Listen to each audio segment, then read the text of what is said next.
Juliet Capulet might be best known as the love interest of Romeo in one of Shakespeare's most famous tragedies, but there's far more to her than that.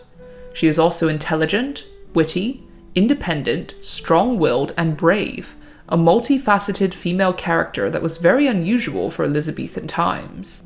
As a woman from a prominent family in 14th century Verona, Juliet's life path should have been fairly simple.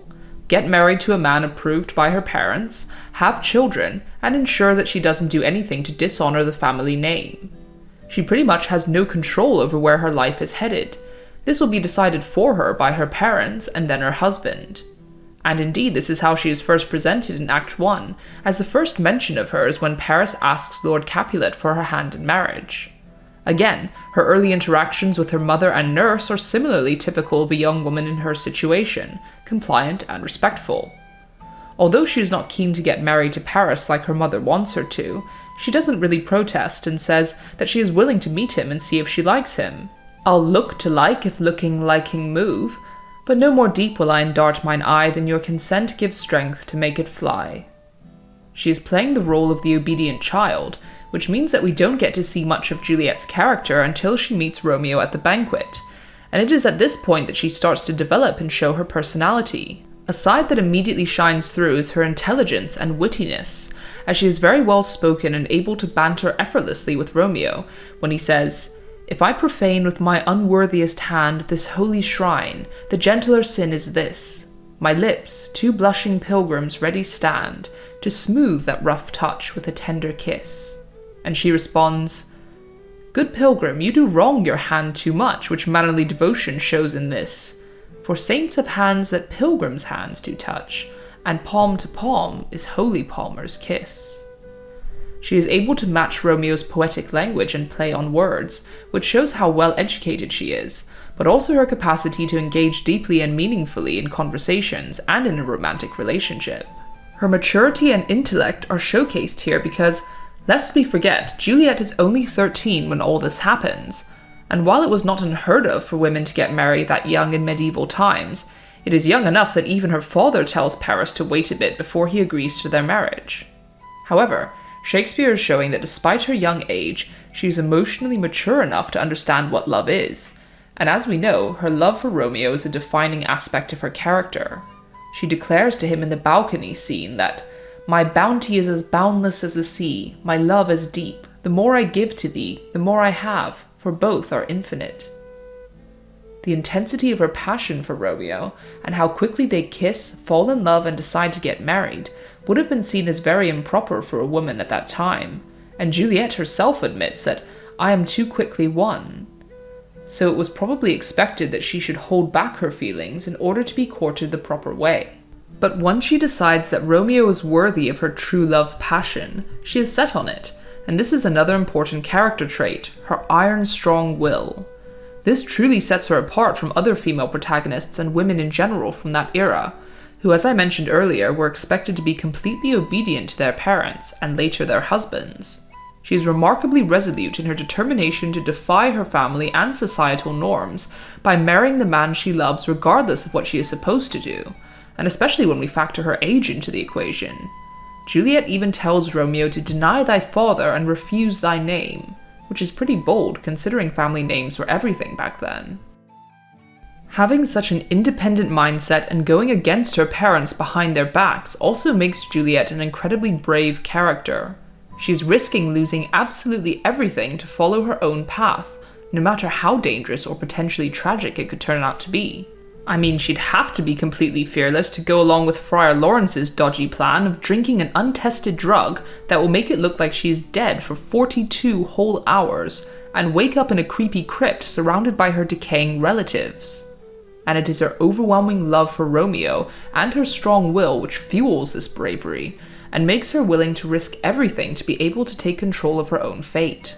This is really what makes Juliet's story so tragic, as despite her absolute determination to carve out her own path and make her own choices in a world where her fate was decided for her by other people, she ultimately succumbs to the fate set out for her by the universe, as every decision brings her closer to her tragic end. Speaking of tragedy, every good tragic hero needs a fatal flaw, and Juliet has two, her impulsivity and complete devotion to Romeo. She falls fast and hard for Romeo and decides almost immediately that he is her soulmate, her one true love, and from there she sticks by him through thick and thin, even when he makes some questionable choices.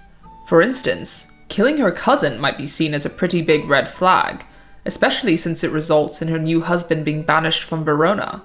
But she manages to forgive him and stand by him out of duty and devotion to her marriage. Because of Romeo's actions, she is then forced by her parents to marry Paris instead, leading her to make the rash decision to go through with the friar's plan, and taking a gamble that Romeo will get the message about her fake death. And finally, of course, she follows Romeo's impulsive suicide by stabbing herself in the crypt, which is the ultimate act of devotion, but also of impulsivity. Let's take a look now at Juliet's relationships with the other characters in the play. Her relationship with Romeo is at the very heart of the play, and represents both the incredible beauty of love and its potentially tragic consequences. Despite its fast pace, their relationship appears to be true and pure, with both of them committed to each other not just physically, but emotionally as well. Juliet is able to match Romeo's intensity and passion, and because she is just 13, it is very likely her first ever relationship, which might explain why she is so devoted to him and acts so impulsively, as she has not experienced very much of the world yet.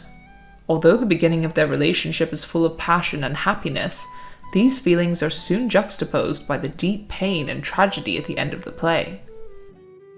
If we want to fully understand Juliet's actions throughout the story, though, we have to take a look at her relationship with her parents.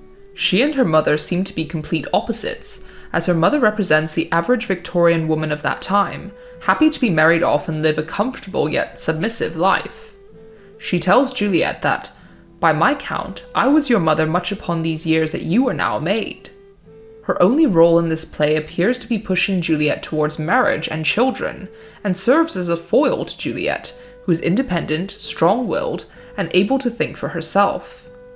While at first her father is presented as loving and protective of her, convincing Paris to wait for marriage until she is a bit older, even though it would be an ideal match, we soon discover another side to him.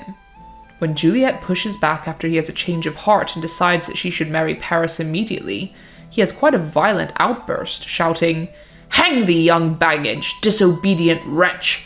I tell thee what, get thee to church o' Thursday, or never after look me in the face. Speak not, reply not, do not answer me." Juliet's whole life is under her father's control, which illustrates the patriarchal society they lived in, so he cannot stomach the fact that she would go against him, and in fact, it seems that her parents' love is conditional on her obedience and meekness. This conflict with her family has the opposite effect, however, isolating her and pushing her further towards Romeo. She does have one other person in her life who has served as a substitute mother and companion since she was born, her nurse, who is by her side almost constantly. They have an extremely close relationship, as you can imagine, and Juliet is able to rely on her for support and advice for most of the play. The nurse plays a vital role in acting as a go-between for Romeo and Juliet while they are arranging their marriage, and she is one of the only ones who knows their secret and is happy to go along with it, even though she would be severely punished if the Capulets ever found out.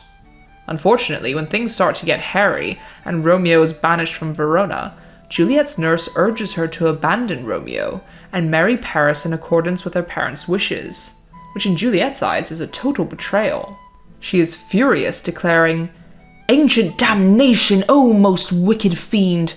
Go, counsellor, thou and my bosom henceforth shall be twain." Since the closest person in her life has also proved to be unreliable, Juliet is completely alone in this time of incredible emotional hardship, and only has Romeo to depend on, and this is why she takes such drastic actions which are bound to end in tragedy.